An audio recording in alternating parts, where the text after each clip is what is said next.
Have you ever wanted to express your ideas and thoughts within a group of people, but shied away because you don't trust the way you speak? Or maybe you fear being ridiculed? In other words, are you afraid of speaking in public? Have you ever watched a friend speak freely and eloquently, and secretly you wished that you could do that too? Do you sometimes consider yourself socially boring because you don't like to be engaged in lengthy, mundane conversations? I share with you all these difficulties, and I feel you. I myself lack the confidence to speak flawlessly and effectively, and I wanted to understand and resolve this obstacle. To do so, I studied the integral yoga approach to the subject of speech. And in doing so, not only was I informed of the hows and whats, but I also learned some eye-opening facts about the significance of speech. My name is Maha. I live in the United States.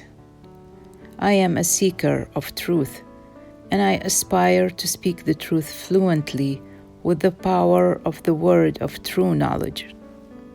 In this short video, we will explore the significance of human speech and how to consciously refine it in order to cultivate its formidable creative power that is intended by the universe. Most of the words we utter in our daily lives are expressions of the superficial nature. We use spoken words to express our material needs, our sensations, feelings, and emotions. We also speak to express ideas and opinions. Although speech comes from the throat center, it actually expresses the level of the consciousness where one thinks from. Most of our speech usually comes either out of the seat of desires and cravings, known as the lower vital, or out of the habits of the physical mind. This kind of speech has a tendency to externalize the being.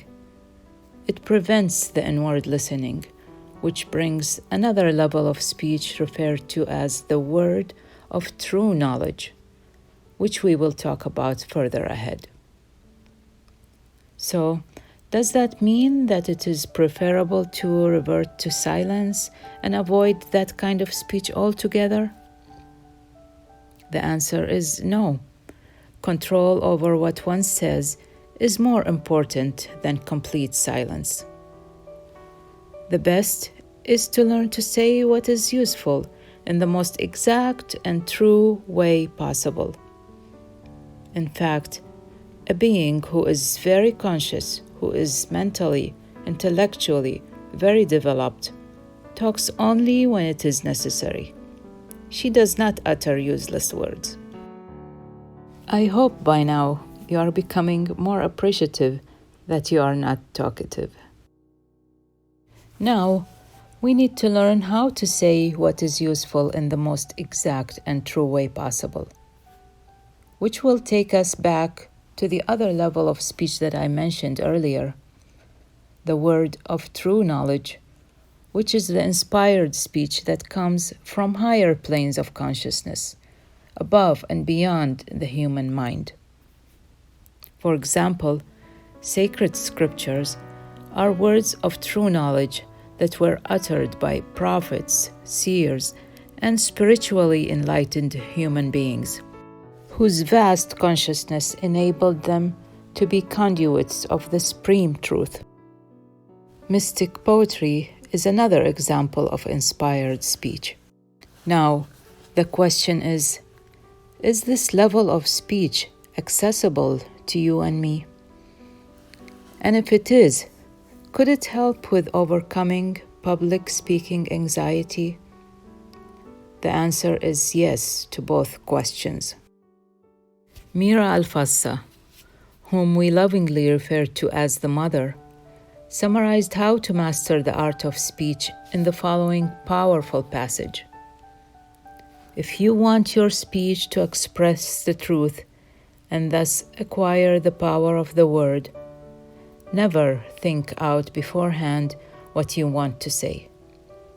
Do not decide what is good or bad thing to say. Do not calculate the effect of what you are going to say. Be silent in the mind and remain unwavering in the true attitude of constant aspiration towards the all wisdom, the all knowledge, the all consciousness. Then, if your aspiration is sincere, if it is not a veil for your ambition to do well and to succeed, if it is pure, spontaneous, and integral, you will then be able to speak very simply, to say the words that ought to be said, neither more nor less, and they will have a creative power. Two key points are important here. One, the drive behind our speech should not be coming from the ego. It should not be coming from the need to impress or succeed. And two, it is imperative to establish silence in the mind before we proceed to speak. Silence in the mind is an indispensable quality to be cultivated in the path of spiritual development. Let's together experience a taste of that silence by concentrating on the center of this flame for the next few seconds.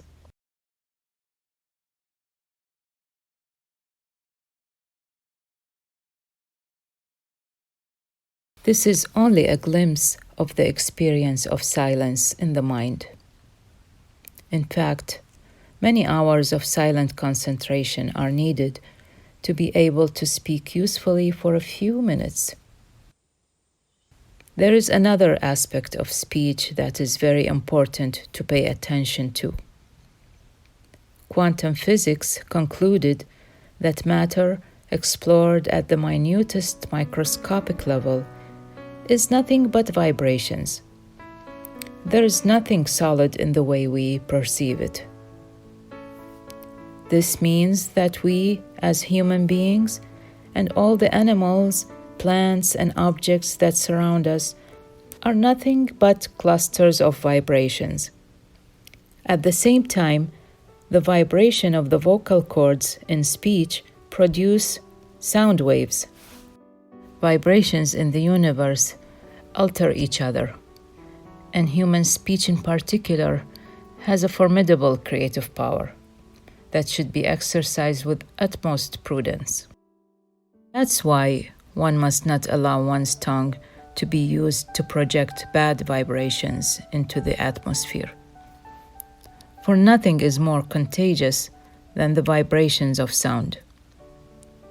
And by giving these movements a chance to express themselves, one perpetuates them in oneself and in others. This goes against the progress of the divine realization in the world. Thus, one can realize how crucial it is to be vigilant of each and every word we utter. Sri Aurobindo gives us the following simple yet very important guidelines for proper speech. To speak always with a conscious control and only what is necessary and helpful, and not to say anything without reflection. To avoid all debate and dispute, and not to insist that you are right and the others are wrong. To keep the tone of speech and the wording very quiet and calm and uninsistent. When witnessing an argument, to remain quiet and untouched, and to speak only what helps to calm the situation.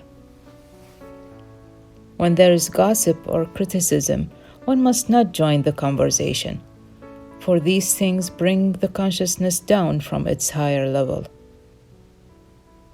To avoid all that could hurt or wound others.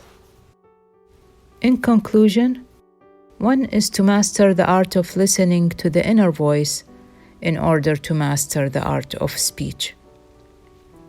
In fact, silence and speech are two great forces in the universe. Silence prepares, speech creates.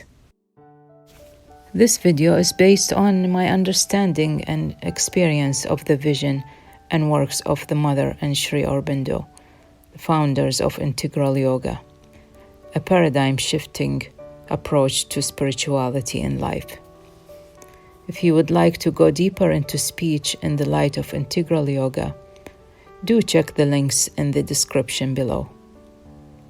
For more content on integral education, subscribe to our YouTube channel. To be part of our community and participate in our courses, visit our website purnam.orville.org. Thank you for watching.